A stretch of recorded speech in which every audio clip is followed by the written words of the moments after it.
for a big story this morning as Donald Trump awaits a likely indictment for his alleged efforts to overturn the 2020 election results. The former president was hit with 3 new charges yesterday in a separate case.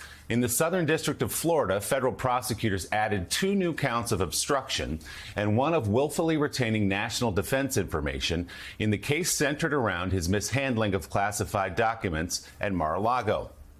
Those new charges laid out in a superseding indictment, which alleges Trump directed 2 employees at his Palm Beach estate to destroy security camera footage shortly after the Justice Department issued a subpoena to obtain the same video in June of last year. One of the employees, Trump's valet, Walt Nauta, was previously charged along with Trump. Now, someone else has been added. Mar-a-Lago property manager Carlos de Oliveira was charged in yesterday's follow-up indictment. It describes a moment when the 2 men walked with a flashlight through a dark tunnel at Mar-a-Lago to scope out a room where boxes of classified documents were being watched by security cameras. A few days later, de Oliveira allegedly told another employee, quote, "The boss wanted security footage from that room deleted." As for the other charge, that one involves a meeting from last August at Trump's property in Bedminster, New Jersey. There, the former president allegedly showed off a classified document about possible attack plans for Iran to people who were doing interviews for his former chief of staff, Mark Meadows' upcoming memoir. That conversation, you'll remember, was captured on an audio tape that was leaked last month. Well, with Milley, let me see that. I'll show you an example. He said that I wanted to attack Iran. Isn't it amazing? I have a big pile of papers. This thing just came up. Look. This was him. They presented me this. This is off the record, but they presented me this. This was him. This was the Defense Department and him. Wow. We looked at some. This was him. This wasn't done by me. This was him. All sorts of stuff. It's pages long. Look. Wait a minute. Let's see here.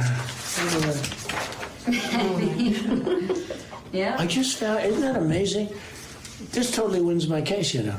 Mm-hmm. Except it is like highly confidential. Yeah. By the way, isn't that incredible? Though? Yeah. I was just saying, because we were talking about it. And he said he wanted to attack Iran and what? These are the papers. This was done by the military, given to me. I think we can probably, right? I don't know. We'll have to see. Yeah, we'll have to try to figure out yeah. See, as president, I could have declassified it. Now I can't, you know, but this is classified. Now we have a problem. So that's audio of that meeting at Bedminster in New Jersey. In total now, with the new superseding indictment, Trump is now charged with 40 counts in the classified documents case. He and Nauta have pleaded not guilty to their previous charges. A lawyer for de Oliveira, the property manager, declined to comment. A trial date is tentatively set for May 20th, 2024. So, Chuck Rosenberg, we all were waiting yesterday perhaps to hear for a new indictment in an entirely separate case involving the 2020 election and the efforts to overturn it. This goes back now to the Mar-a-Lago documents case. So for our viewers, what is a superseding indictment, number one, and what do you read into the content of it? Sure. Number one, a superseding indictment is simply additional charges on an existing indictment. The first indictment of Mr. Trump and Mr. Nauta and Mar-a-Lago for mishandling classified documents and obstructing the investigation was unsealed about a month ago or so, Willie. They have now added charges to it. They've added another defendant, Mr. de Oliveira. That supersedes the first indictment. It replaces it. It has additional charges, and we call it a superseding indictment. What do I make of it? Well, you know, it's sort of sad in a way. When I was a federal prosecutor, there were always lower level individuals. And I can tell you, quite frankly, I didn't get any joy out of prosecuting them. My goal was always to enlist their cooperation, to have them tell the truth. You know, each of them come to a fork in the road where they can either tell the truth or they can lie. And if they lie, if they obstruct justice, if they attempt, in this case, to delete security footage that has been subpoenaed by the Department of Justice, agents and prosecutors really don't have a choice other than to walk away. And they're not inclined to do that. And that's how people like Mr. Nada, a low-level valet, and Mr. De Oliveira, a low-level property manager, end up in a federal criminal indictment with Mr. Trump, the former president of the United States. Here's what else I make of it. They made really bad choices when they decided to lie to the FBI and obstruct justice. It may not be too late for a good attorney to help each of them salvage it. They can still tell the truth, and they can still minimize any damage to themselves. Whether or not that happens, Willie, we'll see.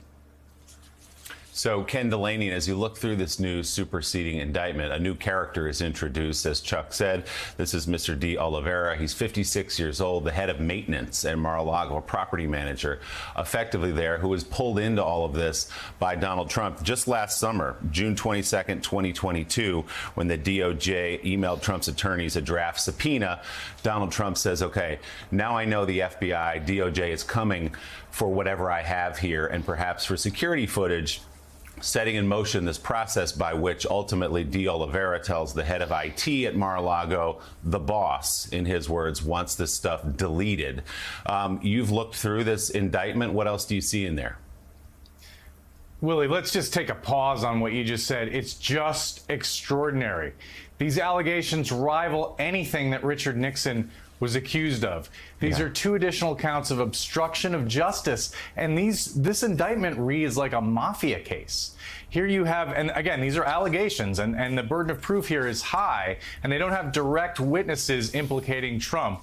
But this is a scheme to destroy evidence 3 days after a grand jury subpoena lands on Mr. Trump. It's mind-boggling, and as Chuck said, it involves very low-level employees whose lives are about to be ruined unless they cut a deal with prosecutors. And as for Mr. Nada, there's no sign that he's going to do that. His lawyers are paid for by Mr. Trump.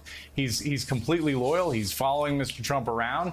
And the other thing I think about these obstruction elements is that, you know, a lot of regular Americans out there who don't follow this very closely, when they hear about the classified documents case, they have a hard time distinguishing what Trump did from what Joe Biden and Mike Pence did, even though we all know that it's vastly different, right? All three men had classified documents in their possession.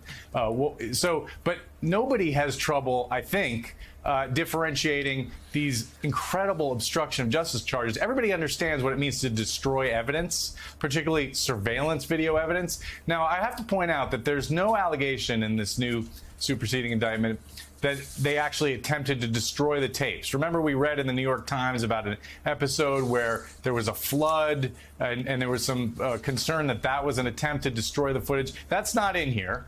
There's no allegation either. There's nobody that can directly put Mr. Trump in a room and testify, I heard him say destroy the tapes.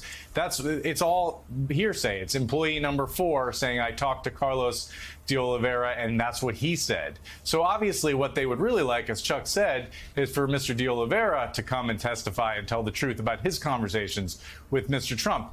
But if you read this indictment, the obstruction is extraordinary. And then secondly, of course, this mysterious document, which we believe was a military plan. Well, we believe the indictment now says it was a military plan about options for attacking Iran.